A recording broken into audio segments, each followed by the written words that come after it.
Civil services के aspirant को दिशा classes की तरफ से हमारा नमस्कार। अगर आप चैनल पे नए हैं तो चैनल को सब्सक्राइब करें, बेल आइकन ज़रूर दबा दें ताकि नोटिफिकेशन आपको समय से प्राप्त हो सके, वीडियो की जानकारी आपको समय से प्राप्त हो सके। सिविल सर्विस एग्ज़ाम के साथ एक सबसे बड़ी दुविधा होती है कि इसको लेकर समय समय पर र्यूमर्स बहुत चलते हैं जो बच्चों की जो स्पीड है एग्ज़ाम प्रिपरेशन की उसको डिस्टर्ब करते हैं। अभी हाल ही में 3 र्यूमर ज़्यादा चल रहे हैं जिसको लेके बड़ा विवाद चल रहा है कि क्या 24 जुलाई 2022 की परीक्षा भी स्थगित होगी। इस परीक्षा को स्थगित होने का 2 कारण बताए जा रहे हैं। एक तो राजस्थान में रीट का एग्ज़ाम है, एक उत्तर प्रदेश में लोकपाल मेंस का एग्ज़ाम है। अब मैं आपको 2 बातें कह दूँ। पहली बात, राजस्थान में इस एग्ज़ाम को पोस्टपोन कराने को लेके प्रोटेस्ट चल रहा है। उत्तर प्रदेश में लोकपाल के एग्ज़ाम को डेट आगे बढ़ाने को लेके सिमिलर प्रोटेस्ट चलते हैं। हर जगह हर स्टेट का यही हाल है। जहाँ जो भर्ती की डेट अनाउंस होती है, एग्ज़ाम की डेट, उसमें कुछ रिलीफ लेने के लिए स्टूडेंट्स का एक ग्रुप है वो प्रोटेस्ट करता है। जो तैयारी नहीं कर पाया या जिसकी तैयारी नहीं हो पाई, ये जो भी वजह, हम उसको यहाँ क्रिटिसाइज नहीं करेंगे। अब यहाँ दूसरी मुख्य बात ये रीट एग्ज़ाम है, ये राजस्थान का एग्ज़ाम है। अब कुछ बच्चे कहेंगे सर हरियाणा वाले राजस्थान में भी तो लगेंगे, बिल्कुल लगेंगे, लेकिन सिविल सर्विस के जो बच्चे होते हैं वो जनरली अदर स्टेट के एग्ज़ामों में अपीयर होने के साथ साथ अपने स्टेट के एग्ज़ाम को प्रीफरेंस देते हैं। दूसरा ये उत्तर प्रदेश का है। अगर इन दोनों की जगह कोई सेंट्रल का एग्ज़ाम होता, केंद्र सरकार का एग्ज़ाम होता, लाइक यूपीएससी, उसका कोई मेजर एग्ज़ाम होता, जैसे उसका प्रीलिमिनरी होता, डेफिनेटली एचपीएससी के ऊपर इस चीज़ का दबाव आता कि आप इस एग्ज़ाम की डेट एक्सटेंड कीजिए, क्योंकि उस दिन सेंटर का एक बहुत बड़ा एग्ज़ाम है जो पूरे भारतवर्ष से बच्चे अपीयर होंगे। उत्तर प्रदेश, राजस्थान में कोई ना कोई एग्ज़ाम चलता रहता है। फिर पीपीएससी पंजाब में एग्ज़ाम आ जाएगा, अब वो पंजाब के एग्ज़ामों से डेट क्लैश होगी। हिमाचल प्रदेश पीएससी के एग्ज़ामों की डेट अनाउंस हो रही है, उत्तराखंड पीएससी के डेट एग्ज़ाम। तो ये जो सराउंडिंग स्टेट है, इनकी कोई ना कोई भर्ती हमेशा आती रहती है। जनरल सामान्य प्रक्रिया में पब्लिक सर्विस कमीशन है वो अदर स्टेट के एग्ज़ाम को लेके, जिसमें रीट की योग्यता क्या है, ये टीचर बेस एग्ज़ाम है, उसका बीएड वाला, और वो ये जो जेबीटी लेवल का एग्ज़ाम है, ये रीट वो एग्ज़ाम है। उत्तर प्रदेश लोकपाल ये ज़रूर स्नातक स्तर का एग्ज़ाम है। हरियाणा के बच्चे डेफिनेटली मेंस दे रहे हैं, लेकिन जो वो वहाँ मेंस दे रहे हैं उनको ये एग्ज़ाम अगर छोड़ना पड़ जाए तो कोई बहुत बड़ी बात नहीं होगी। हालांकि बच्चे इस चीज़ को लेकर बड़े नेगेटिव हो जाते हैं, कमेंट्स में बड़ा कुछ लिखने लग जाते हैं, पर कोई बात नहीं, चलता है ये सब। दूसरा, क्या नए अभ्यर्थियों को मौका मिलेगा? इसका आधार ये बताया जा रहा है कि 1/6/2022 से 30/6/2022 ये है समर वेकेशन है। कहाँ है? माननीय पंजाब और हरियाणा हाई कोर्ट में। यानी 1 जुलाई से ये स्कूल, 1 जुलाई से कोर्ट खुलेंगे।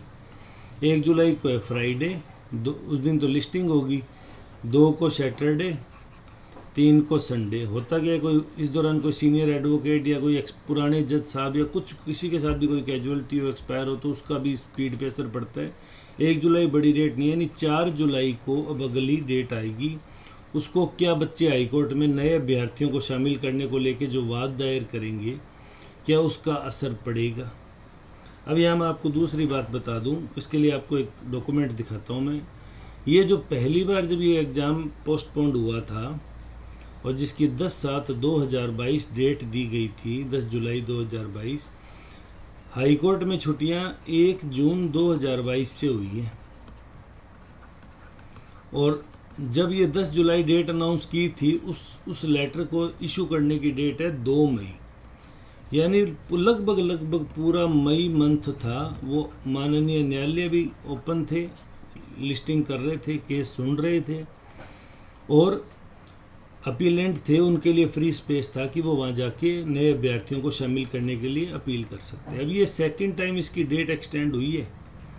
जो भी एडमिनिस्ट्रेटिव रीजन दिया गया है, चाहे एजिटेशन हो, चाहे प्रोटेस्ट हो, या कुछ भी संभावना, लॉ एंड ऑर्डर की संभावना, या जो भी इनका रीजन रहा होगा एचपीएससी का, और वो भी मात्र कितने दिन के लिए? 14 डेज के लिए। जब ये 60 दिन से ऊपर का समय मिला था, तब माननीय हाईकोर्ट में अगर ये रिट स्वीकार नहीं हुई या किसी ने रिट दायर नहीं की, तो अब अगर आप ये रिट दायर करते हैं तो बहुत कम संभावना है। देखो, न्यायालय का विवेक है, न्यायालय अपने विवेक से निर्णय लेता है, संभावनाएं पूरी होती है कि वो सुनना चाहे, लिस्टिंग करना चाहे कर सकता है, ना करना चाहे ना करे, उनको अगर उस लायक वो मैटर नहीं लगी तो। ये उनका विवेकाधिकार भी होता है, ये न्यायालय प्रक्रिया का एक हिस्सा भी होता है। तो अगर वो लिस्टिंग कर लेते हैं, सुनते हैं, तो भी 4 जुलाई के बाद जो संभावना है, तो मेरा जो व्यक्तिगत नज़रिया है वो ये कहता है कि ये बहुत कम चांस है, अगर पॉइंट में पूछे तो 0.01% चांस है इसके कि ये केस लिस्टिंग होगा और नए अभ्यर्थियों को शामिल होने का मौका मिलेगा।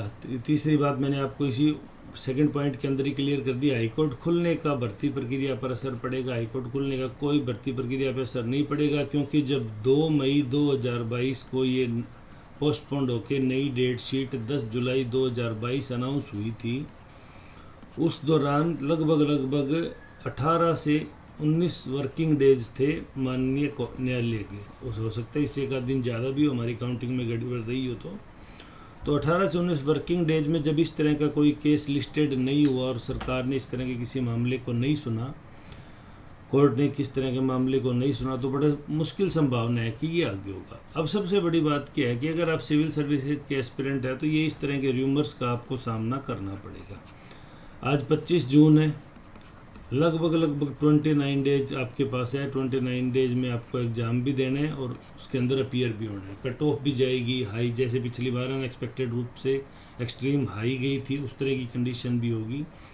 तो मार्केट में जो र्यूमर आते हैं इनसे बचें। आप जनरली पिछली बार के सिलेक्टेड कैंडिडेट्स की लिस्ट देखिए, वो या तो ऑलरेडी किसी जॉब में थे, उनमें से बहुत कम ऐसे आपको मिलेंगे जो फ्रेशर्स होते हैं। कारण क्या होता है, उनके पास जॉब्स होती हैं, वो तैयारी करते हैं आराम से। एक जॉब लेने के लिए जो बच्चा तैयारी करता है, वो इस तरह के जो ब्रेकेज आते हैं इनमें बड़ा डिस्टर्ब हो जाता है। उनके क्या है कि अगर नौकरी पेशा आदमी को इस तरह का ब्रेकेज मिलता है तो वो जनरली उस चीज़ को जाने देता है, भी ठीक है अगर होगा तो परीक्षा दे देंगे, नहीं तो एक नौकरी तो कर ही रहे हैं। लेकिन जिसके लिए फ्रेश जॉब होती है, ये पहली जॉब होती है, जो इसका ड्रीम प्रोजेक्ट होता है, उन लोगों को इस तरह के र्यूमर्स की वजह से बड़ा दिक्कत होती है। उनकी स्पीड ब्रेक हो जाती है, उनका मैटर, उनका रिवीजन नहीं हो पाता, या जो भी कारण रहते हैं। तो आप इस तरह के र्यूमर से बचने की कोशिश कीजिए। अगर कोई ऑफिशियल नोटिफिकेशन आएगा तो वो दिशा क्लासेज पे आपको मिल जाएगा। आप चैनल पे नए हैं तो सब्सक्राइब कर दें, बेल आइकन ज़रूर दबाएं ताकि आपको इसका नोटिफिकेशन समय से मिल सके। तो मेरा सभी अभ्यर्थियों से यही निवेदन है कि परीक्षा 24 जुलाई को होगी। अदर स्टेट के एग्ज़ाम्स परीक्षा को किसी तरह से प्रभावित नहीं करते हैं, वो भी अदर स्टेट के नए सिविल सर्विस के एग्ज़ाम नहीं है, वो कुछ ग्रुप बी के, ग्रुप सी के लेवल के एग्ज़ाम हैं जो जनरली इस तरह की परीक्षाओं को प्रभावित नहीं किया करते। फिर भी अगर हरियाणा पब्लिक सर्विस कमीशन कोई डिसीजन लेगा तो नोटिफिकेशन में डेफिनेटली आपको मिल ही जाएगा और उससे संबंधित जानकारी हमारे चैनल पे भी मिल जाएंगी। अब जो बच्चे मेरी इस बात से एग्री नहीं है वो कमेंट सेक्शन में नेगेटिव लिख के अपनी एनर्जी वेस्ट ना करें, और जो एग्री है वो मेरा उनसे निवेदन है आप तैयारी करते रहें। आपके पास सिर्फ 28 दिन का समय बचा है, 29वें दिन आप पेपर दे रहे होंगे, और ऐसा ना हो कि ये जो ब्रेकेज आए हैं इनकी वजह से आपकी पढ़ाई प्रभावित हो और आप मार्जिन पे आके परीक्षा से क्लियर करने से चूक जाएं।